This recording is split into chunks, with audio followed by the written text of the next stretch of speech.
Wow, we are recording. Welcome back, dear viewers, to this Interintellect special, Humaning 102, where we will try to decipher a new area of what it means to be a human in 2020, which is a very crazy and chaotic topic. So, we're being very incremental about it. We'll get there eventually in a couple of hundreds of episodes. And tonight, I'm super happy to be here with Maggie Appleton, who's joining us from London, and Aaron Lewis, who's joining us from Chicago, right? New Hampshire. You're in New Hampshire. He's joining us. He's getting closer and closer to Europe. I see a trend. I'll make it there one day. It's amazing. So Maggie, you're a designer and an anthropologist and one of the leaders of the digital gardening movement, which constantly reminds me that I can't really keep plants other than cut flowers alive, and that maybe the digital sphere would be ideal for my general life skills. And Aaron, you're a designer as well, and a prominent blogger and theorist of the internet, maybe a sociologist of the internet. You write for Ribbon Farm, and I think you give us some of our craziest ideas about how to think about the internet and our I think that's a compliment. Thank you. Online selves. I like you guys kind of cultivate ways for dealing with this kind of metaverse chaos that we all found ourselves in around 10-15 years ago. So I'm personally very grateful to you, and I hope that we will explore some of the themes that help our viewers to make sense of the world as well. Do you guys want to maybe do a better intro of yourselves than I did? I would love to hear, what was your journey that wound you up on this Zoom call, at whatever length you please.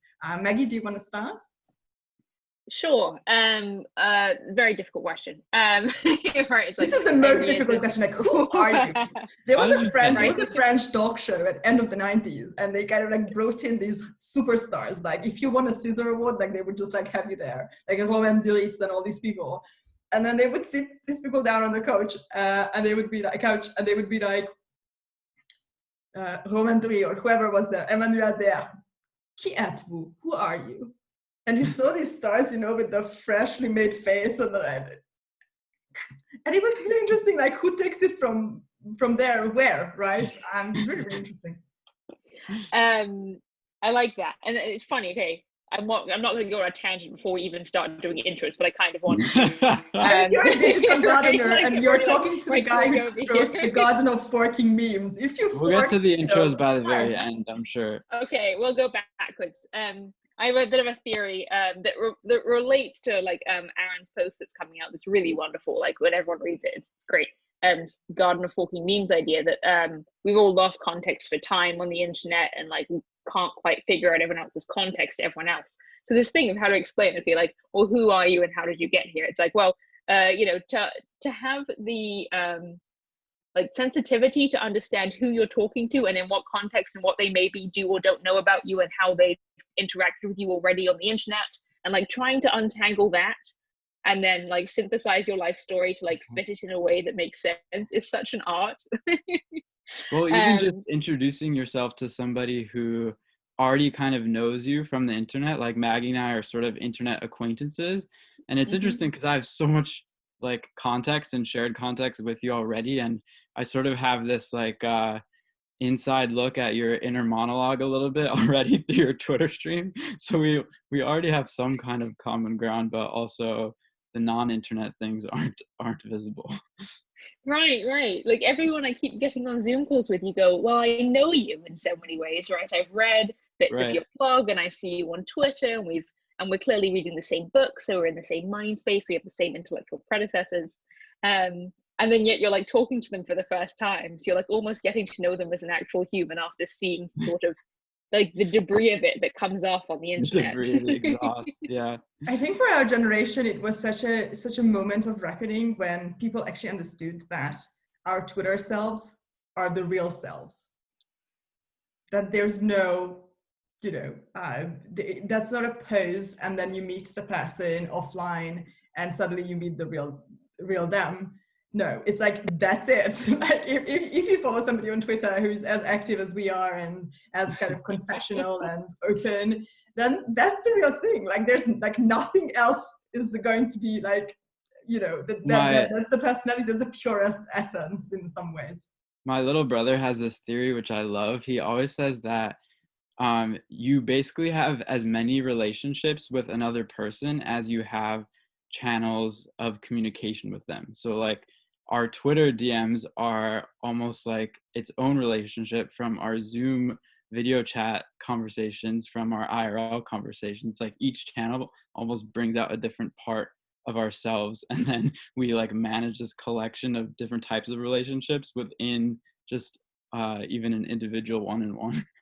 I love this. Linguists say this, psycholinguists say this about, you know, however many languages you speak, that's the number of your personalities. And if you're in the lucky position to have a friend or a spouse with who, that you hear speaking in a variety of different languages, maybe because you speak one language in the home, one outside, etc. Like I live in a bilingual country right now. Then you see like these completely different facets of their personalities. Mm-hmm. And then add to that Slack and Zoom and all that, and you have a right. Yeah, because they all draw something a little bit different out of you. Yeah, I mean, I like it. I mean, you can relate it to. Do you guys know Irving Goffman wrote The Presentation of Self in Everyday Life, and frame analysis is another good one. And where like people have, you know, pre-internet, this happened all the time, right? Like if you're in the context of a doctor's office, you behave within that frame, you understand the roles and the props and the characters that are all going to take part in that play. And so now the frames are just like Zoom or WhatsApp and Twitter, and you understand to behave differently in each one, even if you're interacting with the same people in all of them. Because it is just separate frames, and you're just shifting your roles in it. Right. Explain us who you are from the angle of like Maggie. What platforms and in what languages would we get to know you? So my attempt to explain myself in this context of YouTube / Zoom call / Interintellect community, right, that overlap of frames. So I originally studied cultural anthropology as an undergraduate at a US liberal arts college, so it was very, you know, like hippie lefty stuff. And then I didn't get a job as an anthropologist after graduating, surprisingly. Amazing that you can't immediately get hired for that as a 22-year-old. And my choices were to go into further debt for graduate school, or to go into, I was already like pretty techie and into programming and web design, so I sort of went the web design route, got more into design and illustration over the years. And now I've been in sort of the ed tech space, being a designer for the last 5 or 6 years. But now I'm heading back more into the anthropology stuff. I'm starting a master's degree in digital anthropology soon. So I've been like re-emerging that side of myself over the last year, like rereading a lot of the classics. Because, you know, like in university, you must have done this too. It's like you read these like fantastic books, but you read them like at warp speed at 2 a.m. in the library, right? while trying to write 3 papers. Like I didn't take that in. Mm-hmm. Yeah, it's so nice to return to them sort of on your own accord and be like, oh wow, I can actually understand and dig into it and not just have to rush through a bajillion books for class tomorrow. It's so stupid that and actually write like, you know, relevant, meaningful pieces using them, right? Like, so like your blog posts and so many of the great writers I love, it is like digging up the worthwhile stuff, but then saying, okay, how do we apply this now to what's happening on TikTok? How do we apply this now to our own experiences of being part of cozy web communities? That's kind of the whole point of reading them in the first place, right? Right. Yeah. So you're heading back to school? Yes, part-time. So I'll still be interneting part-time and working at my current company part-time. But yeah, I'll be doing that over the next 2 years, which is quite exciting. And I will definitely be, so I'm also into, digital gardening, heavy air quotes. So is the master's program focused specifically on digital anthropology, or is it more traditional anthropology?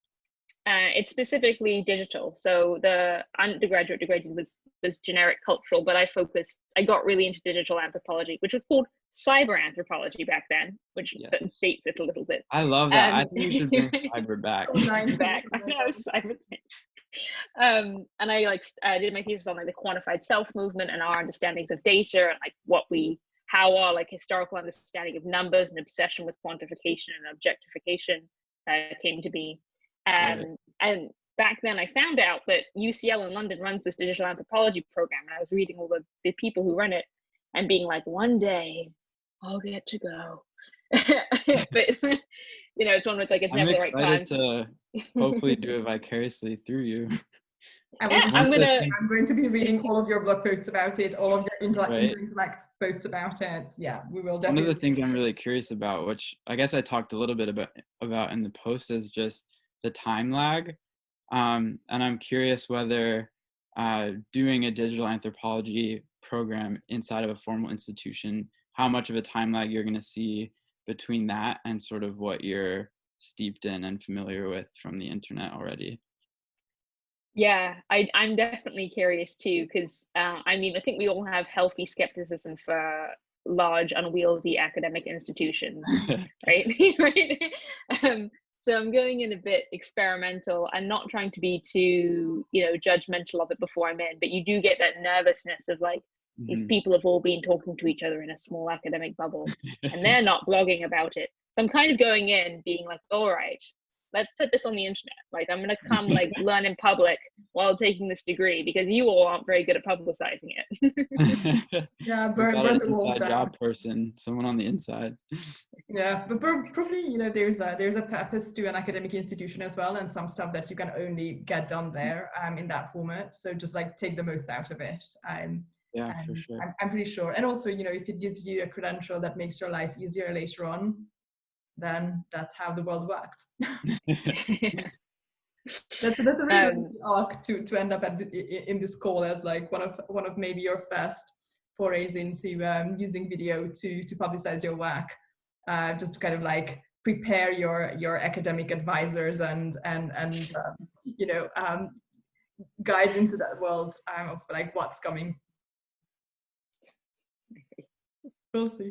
Thank you so much. Aaron, do you want to take the mic and just give us a little bit of an intro of, you know, who are you, but also about this this piece that you are going to be publishing later today, that I think both Maggie and I have read little drafts of, and I'm very, very, very excited about it. And it's one of the apropos for our call today. Yeah, I was thinking about how I got into this world, and I remember that I took this course freshman year of college that was called U.S. Presidential Elections from 1896 to 2012. And I was taking this class in 2012. And we watched the presidential debate between Barack Obama and Mitt Romney. And then we had to write about it like in the context of this big, long sweep of media history that we'd been learning about. And I sort of realized at that point that my professor and the other people like in academia, they weren't super focused on internet subcultures or how memes were communicating so densely about these big political events. And so for the end of that class, I ended up writing this like really long post called Binders and Bayonets, which was like all about the sort of like meme armchair digital anthropology of how meme culture and presidential debate media landscape kind of interact and co-evolve. So that was like, I feel like my first real serious attempt at like describing what's going on. But yeah, I have a background in design. Sorry, do you mind just like repeating the scope? So what was the first year, the elections from what year to? It was 1896 to 2012. And what happened in 1896 that was a pivoting moment into maybe the first century of memes? Well, I don't know if it was 1896 in particular, but you know, sometime around that era was when presidential campaigns basically became a thing, and they started using the apparatuses of media to actually broadcast the campaign to the whole country. Right. So that was the year, or around that time, especially early 20th century with radio, when campaigns became a media event at national scale. Gotcha. Yeah. So you understood that there is something super exciting there to explore, and maybe somebody, you know, from generation has a better hunch at what's happening. Yeah, so I just started looking more into that. I studied cognitive science in school, so I was really interested in sort of just, the program was cool because we got to mix like linguistics, neuroscience, psychology, philosophy, behavioral econ, like all these different things about human behavior. But it felt like, or what I realized or learned, is that the real important piece that was missing from the CogSci program was the piece about media and how there's a feedback loop between the tools that we create and then the way those tools shape us. And that was just totally missing from the CogSci program, which I think is like a huge blind spot. So I guess over the last year or two, I've kind of been filling that blind spot, exploring it, looking into myself, trying to better understand history of media, and the feedback loops between our media technologies and our psychologies and our cultures, and how that just goes round and round to infinity and beyond. And do you mind telling us a little bit about this piece that's going to be published? Yeah. So let's see. Well, a lot of people have been talking about how the pandemic has like totally warped their sense of time.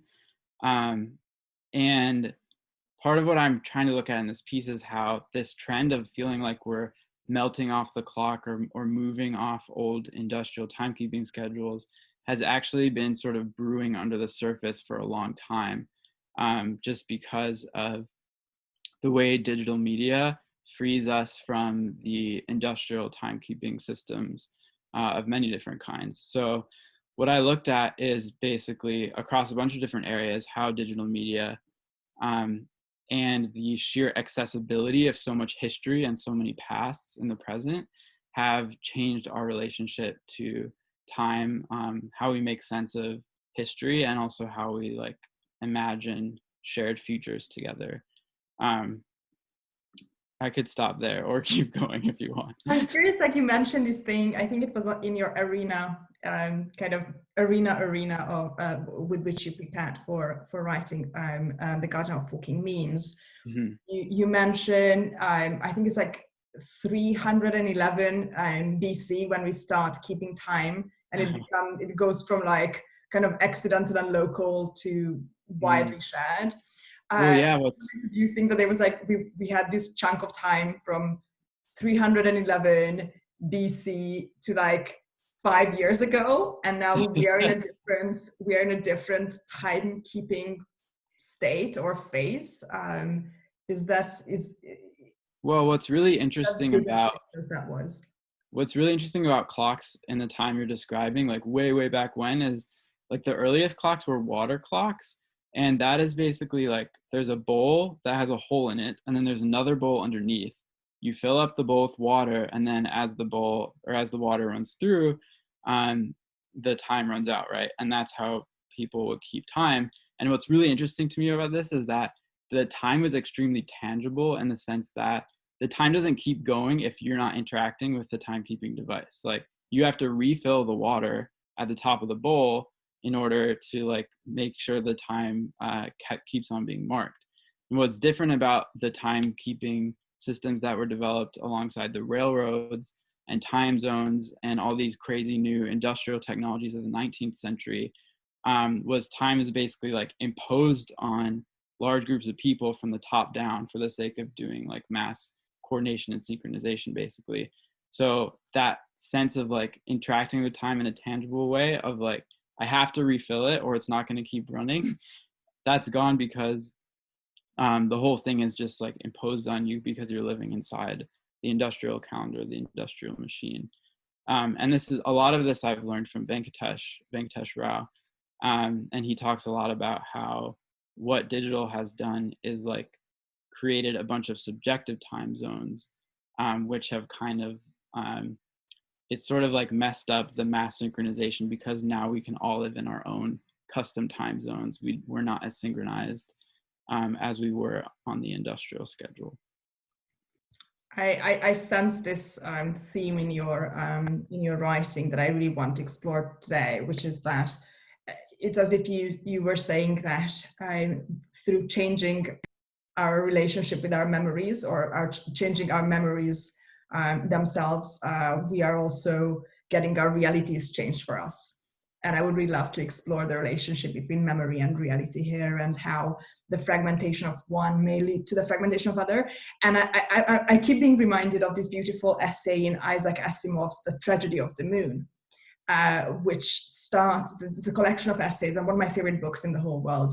It starts with this kind of imaginary situation. Asimov is wondering how the moon and the relatively random fact of the Earth only having one moon, how did that lead to the cognitive revolution of the Homo species, right? And he kind of like imagined this scenario where, you know, the new species kind of like comes in front of his or her cave and sits down and looks up every night, right? And sees the lunar cycle, and the fact that, you know, that our counting system is digital. So how he or she starts counting is always in tens, but the lunar cycle is not necessarily. And so there's this little bit of offness there. So you have to start, you know, using more complicated mathematics and to think, and just generally like this arbitrariness of having 10 fingers, but being given celestial bodies that are not necessarily divisible by 10, and how that, according to Asimov, led to the emergence of what we currently think of as human intelligence. Although we will be talking about the internet today, so maybe we will refute it when it comes to the intelligence. So Maggie, I would really like to kind of get an anthropological background here. So let's forget a little bit about digital beyond the fact that we have 10 fingers. How does anthropology treat time? What's for an anthropologist, when you hear time, when you see time in the title of a book, what does that mean in your kind of academic or disciplinary context? Ooh, I mean, the anthropology of time is, been written about a lot from many different ways. So yeah, anthropology does tend to try to find it in some way. It has a stereotype of being trying to find human universals, which it does to a certain extent. Except it is actually much more focused now on trying to find like the beautiful particulars of certain cultures. So like that's where like internet subculture is a wonderful place to explore, because you're not trying to find like what's common across the whole internet, right? You're trying to say like, okay, what are all the possible forking, diverging branches that human culture could form itself into? Like that's one principle of like he's really like one of the fathers of anthropology. Clifford Geertz is like one of my big influences, and he really always has this principle that like there is no such thing as human nature. Everything is culture, and there is no one way that cultures can be of any sort, and there is no predetermined path. So it's like the only like natural thing about humans is the fact they have culture, and that's our defining characteristic. So that was tangential. But the thing with time and anthropology, I mean, the one, of course, you find all cultures have time. The one element of it that I really love, I think this will relate a little bit, because we map time to physical space. This is like one universal that like all cultures do, but they do it differently. So like in the West, right, it's like time moves from left to right. We think the future is ahead of us and the past is behind us, right? We think we move through time physically like that, but that's not a cultural universal. There are cultures where they think the future is behind you because you can't see it, and the past is in front of you. Or they map time to like north, south, east, west, and depending on what way your body is facing, you will speak differently about where tomorrow and yesterday is. Can I jump in there? Yeah. Well, I think I love that you brought this up, because I was thinking a lot about sort of like how digital media might have changed the visual metaphors that we use to understand time implicitly, because part of what makes it easy to think of the past as behind you and the future as in front of you is because as you get further away from things that happened in the past, they sort of recede, right? They fade from view, like their memory becomes less clear, less high fidelity. And what's weird about the immediate extreme accessibility of the past via the internet and digital tech in general is that we lose a little bit of that receding nature, or the feeling of the past actually like moving behind us. It kind of just sticks with us and like globs onto us and like stays in the present. And so that division, that dichotomy between what's past and what's history, feels like it gets blurred by the new accessibility that we've been afforded. So I think it kind of changes the sort of shapes that you're talking about, which I think is really interesting. Yeah, like reading your piece, I kept thinking that so much. I was like, well, we already have this fake narrative about the digital being non-physical, right? I love that you also put in at the end, you talked a little bit about the physicality of the internet, that it is based on like physical wires that run all over the earth, and like we are facing climate change. Like there's like a actual, like the internet is not in the cyber cloud. Like all our metaphors for it are the cloud, or it's like cyberspace, it's some sort of like floating world, and we're all just like heads in the you know cyber community, which is like the most, they're all such dangerous metaphors, they're all such dangerous like fallacies of what is really going on. It's just that stuff is micro, so but when we don't notice it all adding up.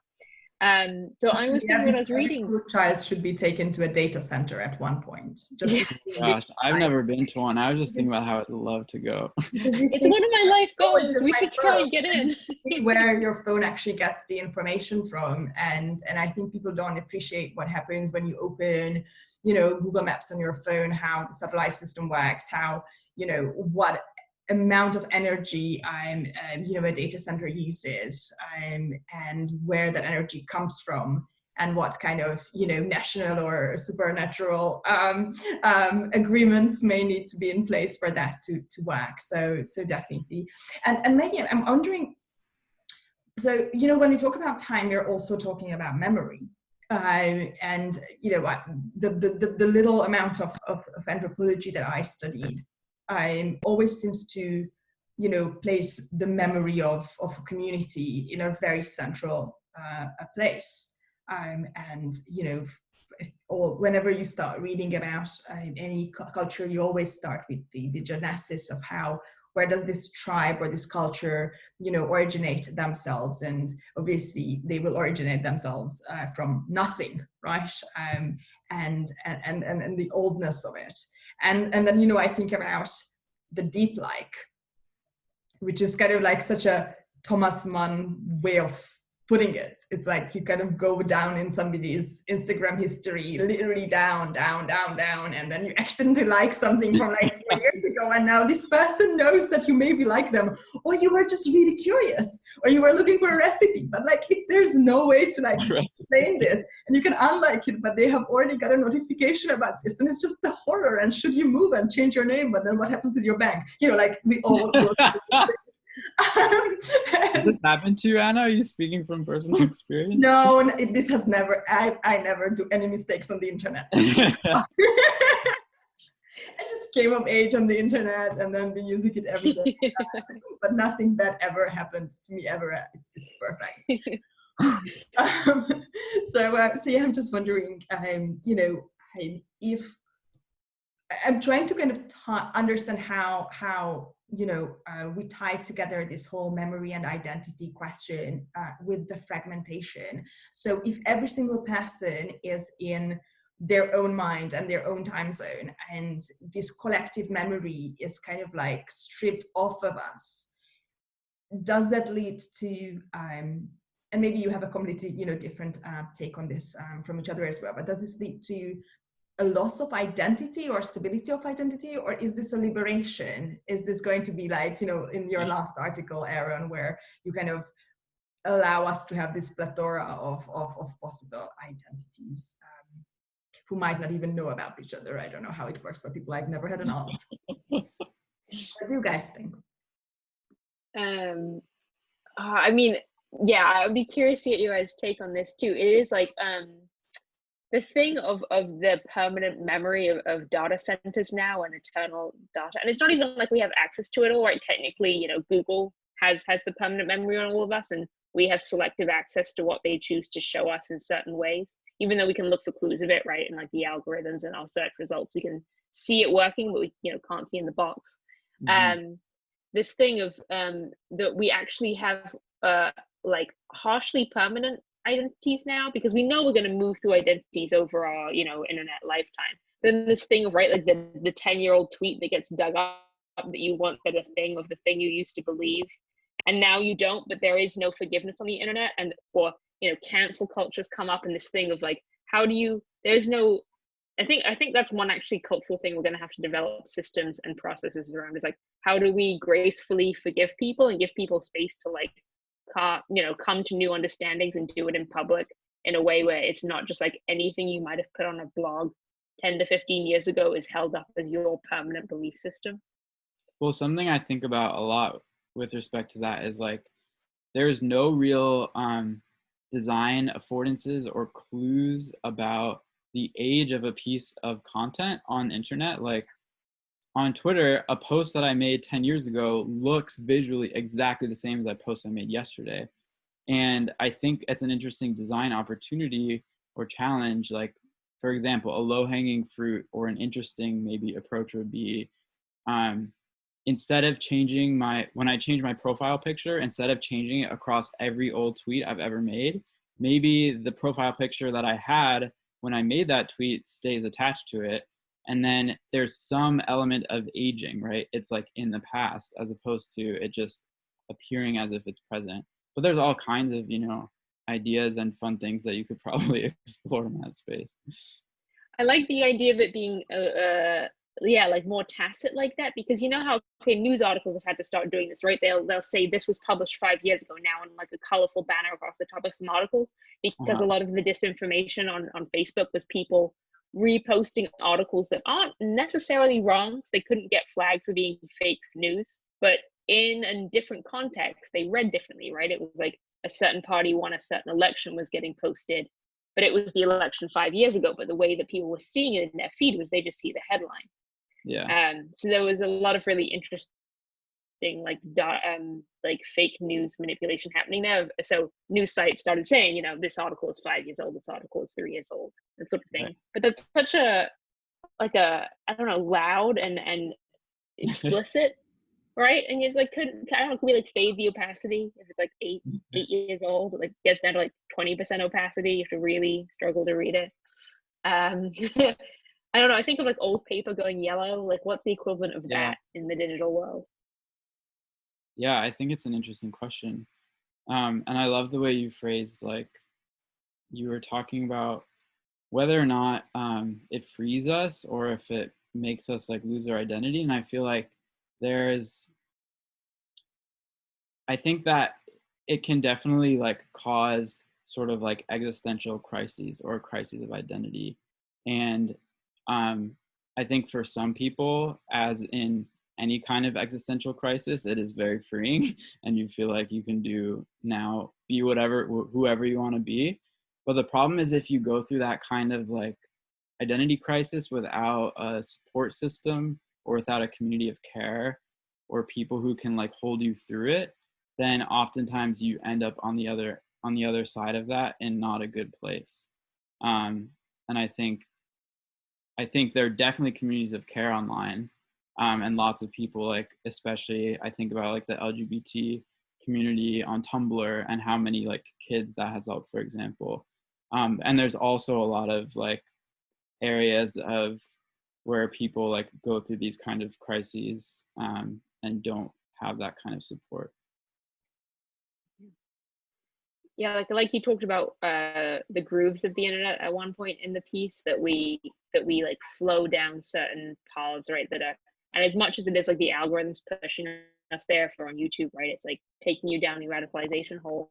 But I like this new pattern of it that's happening, where you're just sort of being taken from certain blogs to certain blogs, or you follow one person on Twitter and it leads you to other people. Those natural grooves that aren't being made by some algorithm, but are more like human curated grooves that are being set up for you to follow.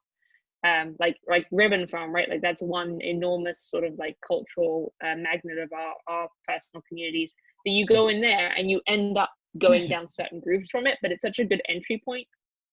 Yeah. Yeah, but yeah, the dangers of people who are younger and maybe don't have as many established views, and they end up on one groove and they end up somewhere where they didn't have much control over, And if they start, you know, putting out material on the internet that is forever tied to their name, if they ever want to realize later on that community didn't quite align with like their revised worldviews, they get really stuck. Or the memory of what they used to be is like permanently attached to them. Yeah, I want to build on that groove metaphor, because it seems like you could kind of leave the, I guess, recommendation algorithms to their own devices maybe, and then they're just like, it's water and it's like cutting away at certain rock beds or river beds and changing the flow. Or like you're describing, maybe there's a role or element of like building bridges or like stepping stones, or I don't know what the right visual is, but you know, like ways of changing the flow of water. That's not that's like more aware, I guess. One of the things that really interests me, and I think this is maybe something that will kind of move the question of, you know, keeping time in a universal manner to the question of identity from maybe from a different angle. So when we lived in, you know, tribes around the world, hardly knowing about each other, definitely not knowing about the lands that other people inhabited at the same time as when we were alive, you know, we all had our own belief systems and mythologies and senses of time or ways to measure time. We had a different idea about where the future was, behind or in front or in the north, east. But you know, this kind of fragmentation inconvenienced no one, right? It was necessary on the local scale, and there were enormous cultural benefits from this kind of alignment.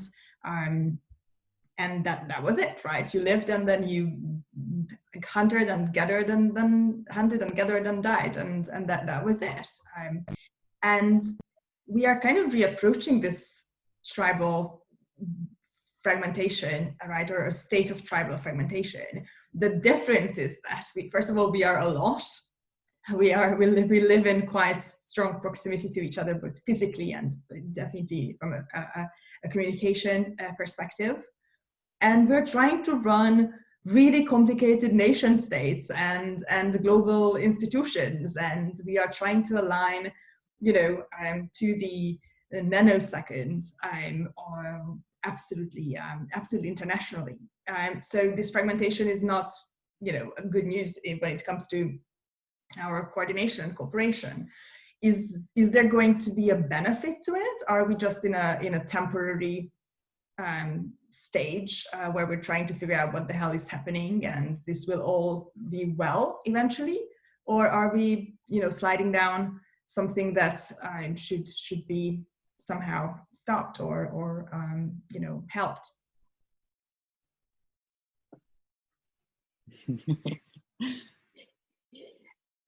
I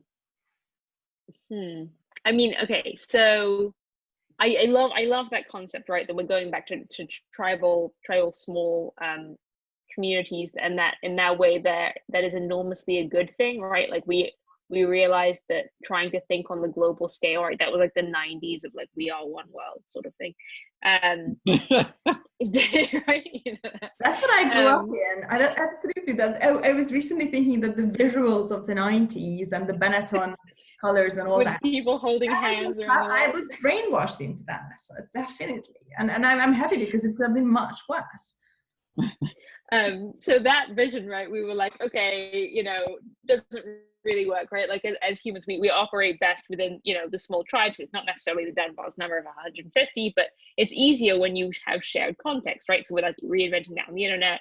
We can all like get on a Zoom call with certain other people in our world and use common buzzwords and drop names and all go, yep, I know what you're talking about. I know what you're talking about. And it's such a satisfying feeling. You're like, oh, okay, this isn't, I'm not like lost and like I love Venkat calls it being legible or not. Like I've spent most of my life being completely illegible in like context where everyone's like, how are you, where did you come from? Like, why are you here?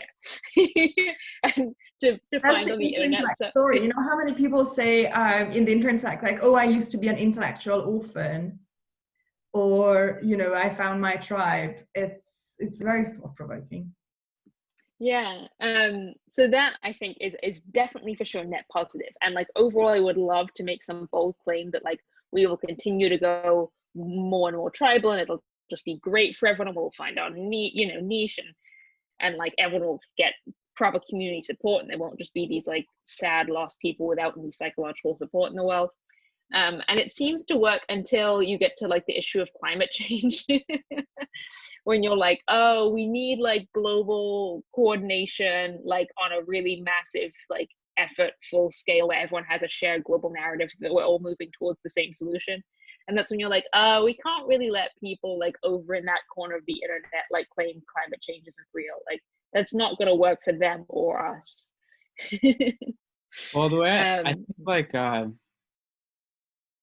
I think part of the reason I brought in the like earth and infrastructure component to this piece is because like these tribes are gonna find each other, and they're gonna like coalesce, and they're gonna like find community in the way that we talked about.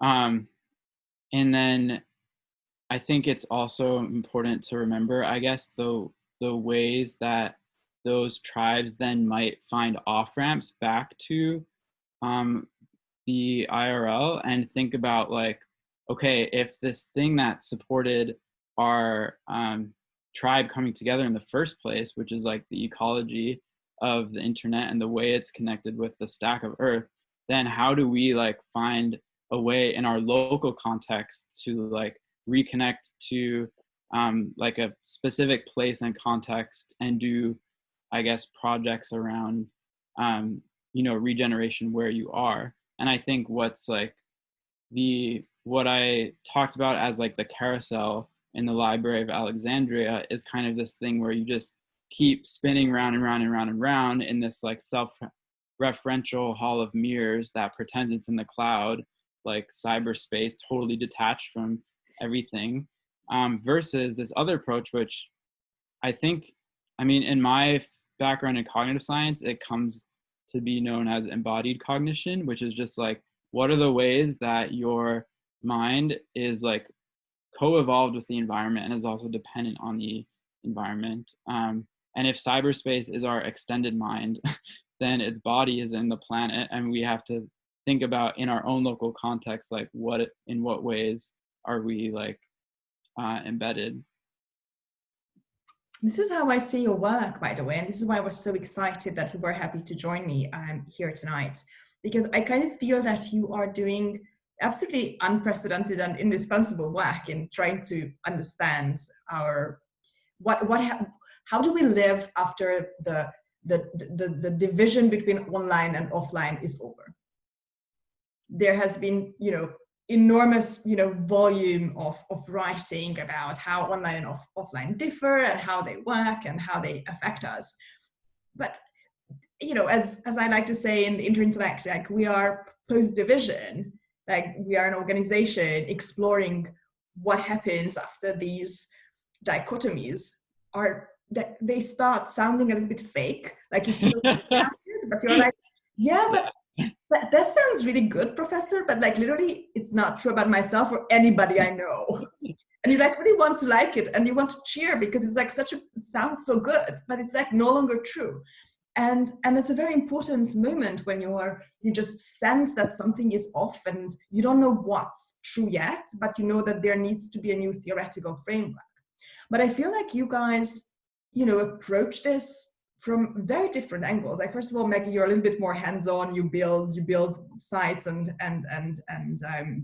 research platforms and visual stuff at this point to illustrate your points. Whereas Aaron, you create beautiful texts and kind of guide us through these gorgeous rabbit holes that, in some sense, at least in my case, I'm often left with more questions because you make me realize that just even the stuff I thought I understood, it's so much more complicated and so much more intriguing and multi-layered. But if I would sum up your work, I'd say, that Aaron, you investigate the self, and Maggie, you investigate the environment, and how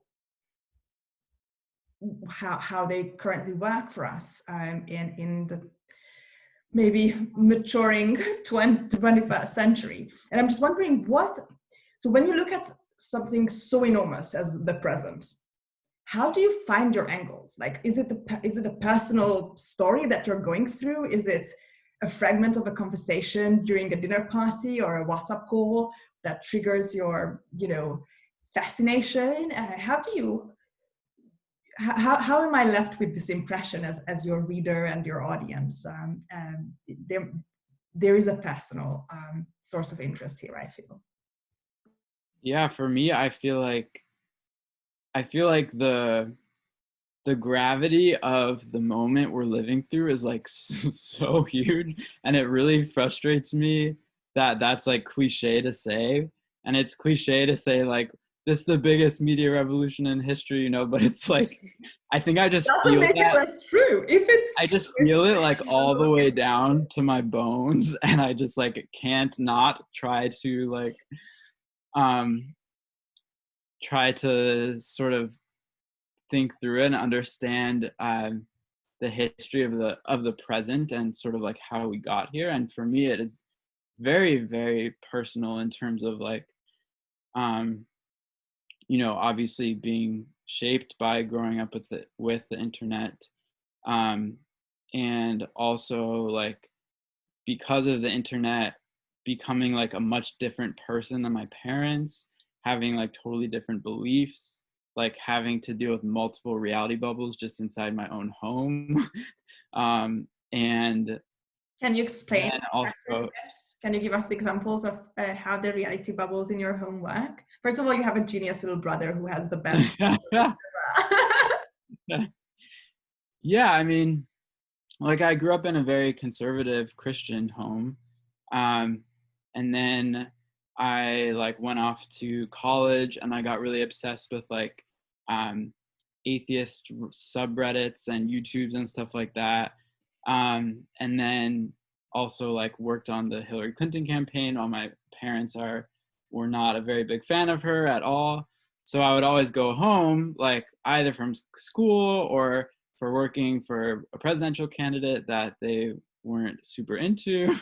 And we would just be like occupying, totally different worlds. And I feel like a lot of the writing I've done, like especially a piece I wrote last year about metaphors we believe by, and sort of different conceptions of God in tech and in religion and how they relate. A lot of that's just informed by like really like sitting down with my parents, and instead of trying to like bury those differences and pretend they don't exist, just like work through them together in a really open and curious way, try to figure out like what's going on here and see like actually where are the points of connection. And I'm just so fascinated by that process of like translating of, okay, I ended up in this different reality bubble, but I want to stay connected with my family because I love them. So how do I do this process of translation?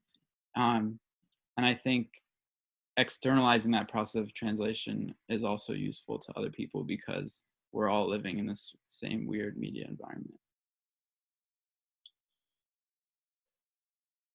I like that so much. It aligns so much with this like principle I can't really get over, that in some sense, given our current media environment, and like we can only ever believe all the things we see, and we're only seeing such a small fractal piece of our weird sub-communities.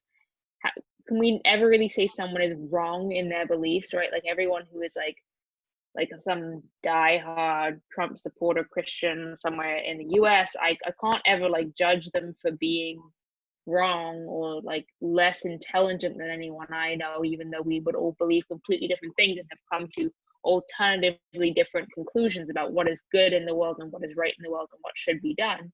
But it's like I only believe certain things because I was like cultivated in a very liberal educational environment, and I can't get over that. I have trouble thinking anyone else is like in the wrong, but there's problems to that because then it's hurt, like people cause pain on both sides, and then it's how do you hold that, right? Like their other people's beliefs might cause pain on your side, and you go, well, I don't want that, but until we can change the media environment, it's like I don't know that we can judge people. Well, what's really hard, and I think what I appreciate also about the Interintellect just as a project, what's hard is that when we only do discourse in this like really detached heady cloud, you're only getting like the iceberg of their whole context, their whole belief system. And so a lot of this like cozy web that Maggie illustrated so beautifully, and the kind of stuff Interintellect is doing is like, okay, you see someone who you think is maybe wrong. How do you like dig into their actual context and their actual story? And even if you don't agree with the thing that's like at the top level, how do you at least understand like what is the environment or emotions or things they're seeing and feeling that is leading to that thing? But a lot of the way, you know, these platforms are designed, they only show you the thing and not the whole like undergirding soil that's giving rise to all that. Yeah, like sorry, go. It reminds me of this. There's one concept in anthropology called deep hanging out, which is like the practice of deep participant observation, where usually anthropologists go into communities for like 3-4 years at a time and learn the language and live with the community.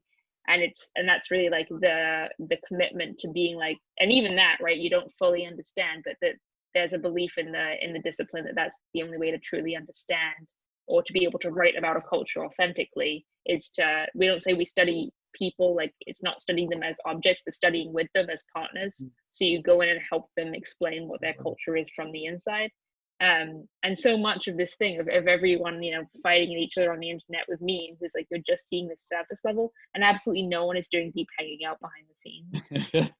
And I think what's interesting is there's kind of a catch-22, because a lot of people sometimes see, you know, all the like disinformation or ways things that can go wrong, and then they want to impose like really strict top-down measures to like regulate I guess what can be said or not, right? And the sort of trap here, or the irony, is like a lot of times it's the feeling of paternalism or being condescended to that actually creates the psychology of trolling. It's like you think you can, so it sort of becomes this endless cycle of I'm trolling because I think that you're being paternalistic towards me, and then the other people feel like they have to be super strict in the regulations because crazy shit is coming to the surface. And it's just like this vicious cycle that has to be like regrounded in a context in this deep hanging out that you're talking about, you know, to get back to like the root of it. Yeah, because then the only solution is self-moderation of communities to some extent, because you can never have, right, like the objective top-down owner of the platform be like, these are the rules, because they will always be evaded. Like I love the example of Dana Boyd is this fantastic digital anthropologist who would study like the way teenagers communicate online. And she had looked at how like in schools they would like block all the, you know, block Snapchat, block Twitter and everything on the school Wi-Fi. So students started writing Google documents to each other in white text on white paper. I love that. And then they would just be typing in class to each other, and they were just writing in white text and knowing to highlight it when the teacher's not looking. I was like, people will get around anything you put That's on. awesome. I mean, even the way that people have turned Twitter's COVID-19 warnings into poetry. I don't know if you've seen that. Like they try to trigger the warning that shows up underneath a tweet by using, you know, words in the tweet, but they try to make it rhyme with the warning that shows up underneath. So it'll be like roses are blue, red, hydroxyurea 5G is green, get the proper information on COVID-19. It's just like, you never have any idea about how these things are going to get used and abused and transformed. Right. They just get, it's great. They just get like remixed into art forms no matter what you put on them. They're basically asking for it, you know? Yeah. I'm not worried about the kids. I kind of came of age on Facebook, and it was right in the middle of the recession, 2008-9, the world blew up, and our futures with it, and we had to rethink so much. And I definitely felt on social media in those first years, kind of going from MySpace to Facebook, and then, you know, Instagram and Twitter, as, you know, that we were given this poor man's playground. It's free, you can't travel, you can't do so much stuff that your parents at your age could do. But one thing you can do is create profiles and identities, and try to get a job and then find a partner or whatever you wanted to use it for. When I see trolling, again, I see I'm desperation and that it's a form of aggression from often the least powerful members of our society, or the members with the least leverage. But I'm wondering, we decry so many times the loss of central authority, in the sense that nobody fact checks the news and there's no spine left in society in the positive sense. And I'm wondering, do you guys think, as people very well vested both in history and the history of our digital lives, do you think that there can be a kind of superstructure at some point that would work a little bit like how the Roman Empire worked in terms of religious tolerance? You had the Roman Empire, and then you could worship whatever house god you wanted, right? That was kind of the way they could unify more or less successfully all those incredibly different cultures, languages, and climates and regions of the world. So will there be a superstructure that's going to be like a functional system of governance that will be okay with everybody just believing in whatever conspiracy theory and version of reality and history and live in whatever mental time zone they want? Well, I think that by default impossible. I think something that's really important to remember on the concrete level is that one of the things digital media has done is basically wiped out local news and local news sources, and that whole industry and ecosystem has been totally hollowed out. And so I think before we can even talk about whether there will be a superstructure, it seems like a lot of the work that needs to be done now is focused on how do you actually animate local structures that have been totally hollowed out by the media environment of the last however many years. Because if you don't have the localities strong and supported and doing their thing, then the superstructure is going to cave in on itself because it's full of hot air. So I feel I guess personally my interest is in how do those localities get reanimated.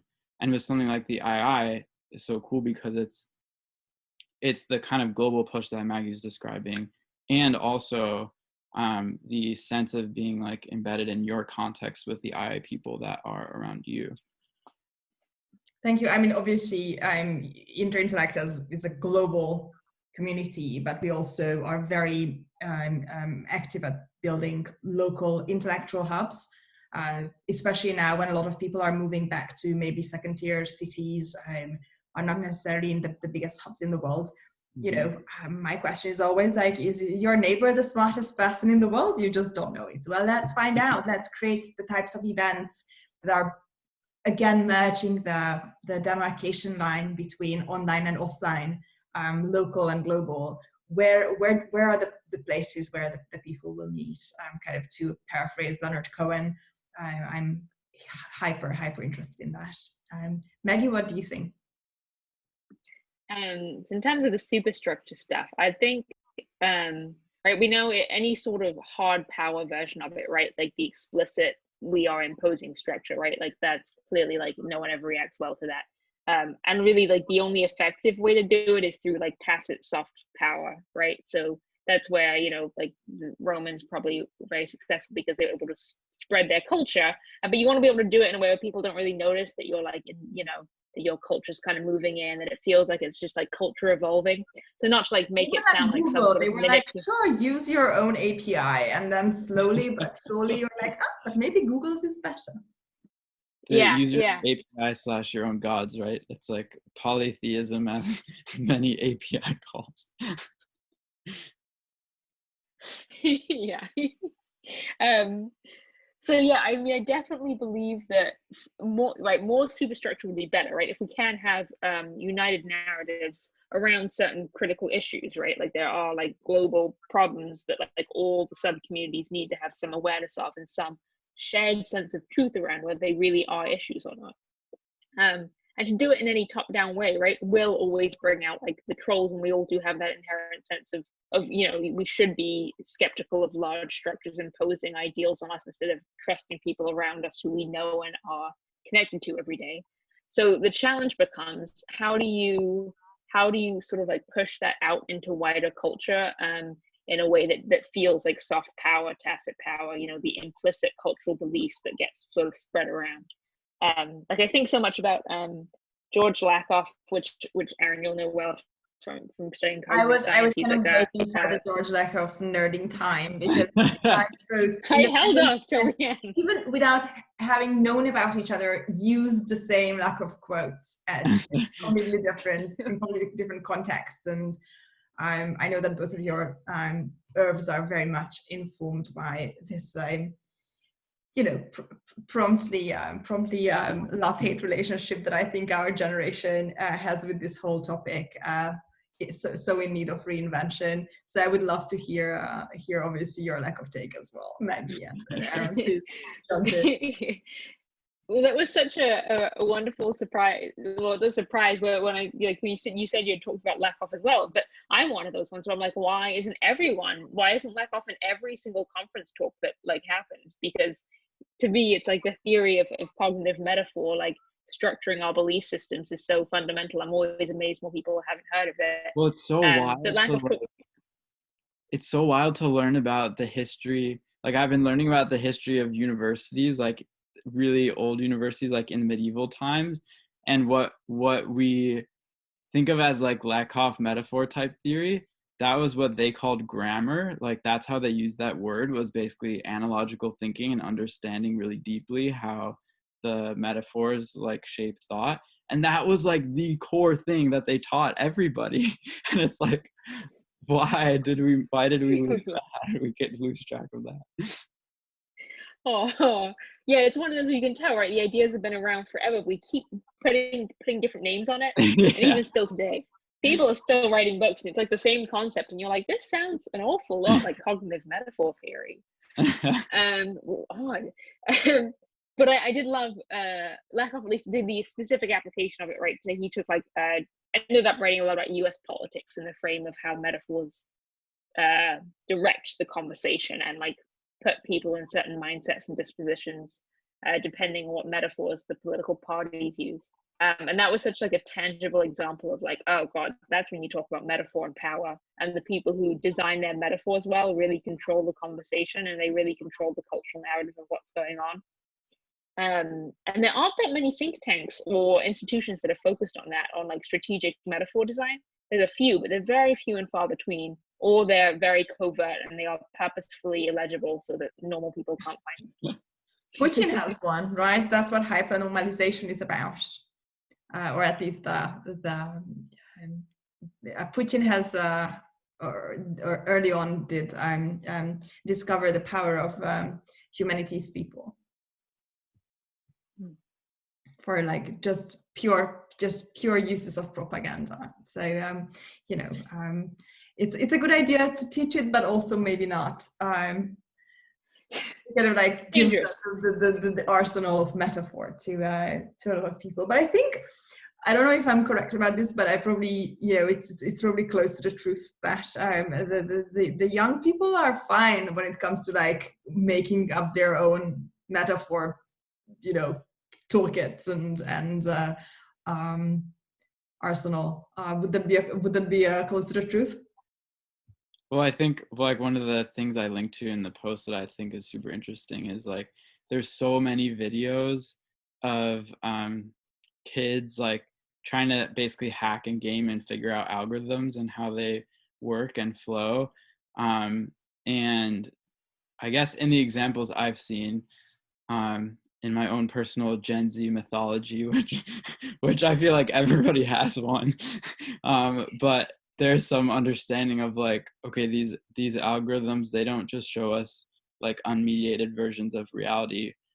We can actually like mess with them, and they're really good at, I mean, there's been so many examples. I don't know if you've seen like the Step Chickens in the New York Times or the Teletubby man. There's just a lot of examples like this where they just are really good at doing digital flash mobs and and figuring out like how to gain them. And I think that mentality, it makes it harder to kind of believe that, you know, any given thing that you're seeing in a stream is like, you know, 100% as things are, because if you've been able to manipulate it, then you see how easy what it is. It can change. Thank you so much. I would like to kind of like close our discussion with a little bit of further nerding out about your favorite authors. And if somebody is interested in digital anthropology or just anthropology that can be applied to the current state of things, what would you recommend people to? Who would you recommend people to turn to? And I'm particularly interested in perhaps people where you felt that, oh my God, this person really intuited what was coming so early on, and you know, maybe it's overlooked or not discussed enough. So we can kind of like, you know, share a few undiscovered gems with our viewers. And we know that Interintellect and our, you know, audience are incredibly multidisciplinary and curious. So I'm sure they will jump on all the goodies very quickly. How long can we make the list? Let's say 5 minutes. What doesn't make it into 5 minutes was not really on your list. I mean, I'm sure Aaron will probably share some of these, right? Like, I'm thinking, I mean, Marshall McLuhan's such an obvious one. It's almost just like there. Neil Postman, Amusing Ourselves to Death. I Live Imagined Communities by Benedict Anderson was originally written about imagining our sense of nationalism through like shared daily habits, but you read it and it sounds like, you know, imagined communities of the internet. I don't know, what would you tack on, Aaron? I would say Laws of Media by Eric McLuhan is really awesome. It's very dense, but there's a lot of really interesting stuff in there. Something that's like more lightweight, but equally good is They Became What They Beheld by Edmund Carpenter. It's like this really awesome sort of collage mosaic of a book with like lots of really beautiful photos and mini meditations on media and how it shapes us. I would say, who else?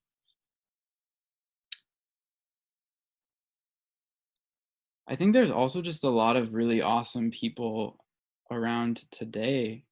Like, I love everything that Drew Austin writes, and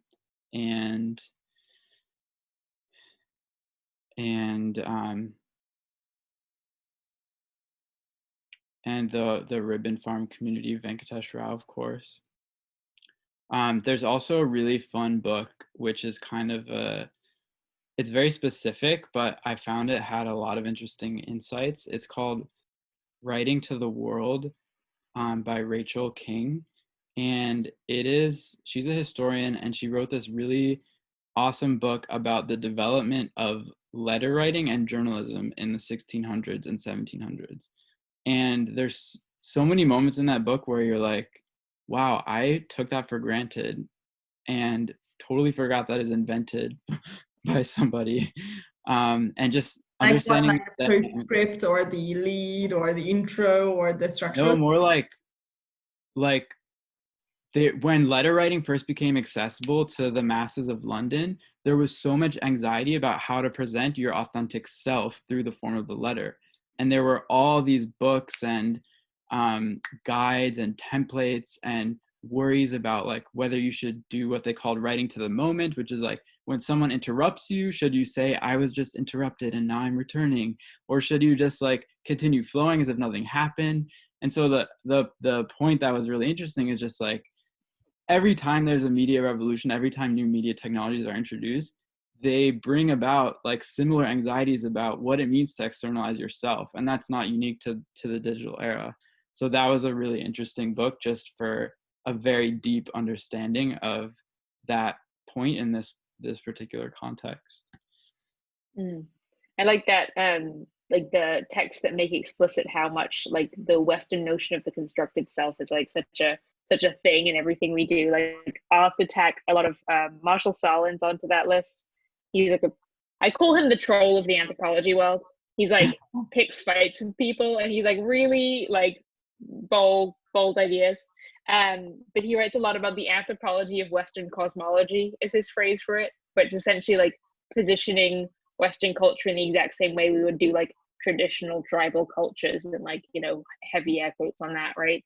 And pointing out all the ways that like Western culture is such a historically constructed, like specific way of being in the world that is not the way, and does not have to continue to be the way.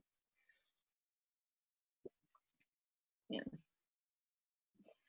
And if somebody wants to read the most important things by you guys, where should they start? I don't know about most important. I have my digital garden is literally like, I just have a page on my site with it. It's updated mostly every day. That is just like notes and thoughts and ideas I'm developing, and it's all work in progress. So it's less like heavily crafted stuff, but it's very much seeing someone thinking in public. I think an essay I wrote last year called "You Can Handle the Post-Truth" is a good starting point. It's on aaronzlewis.com.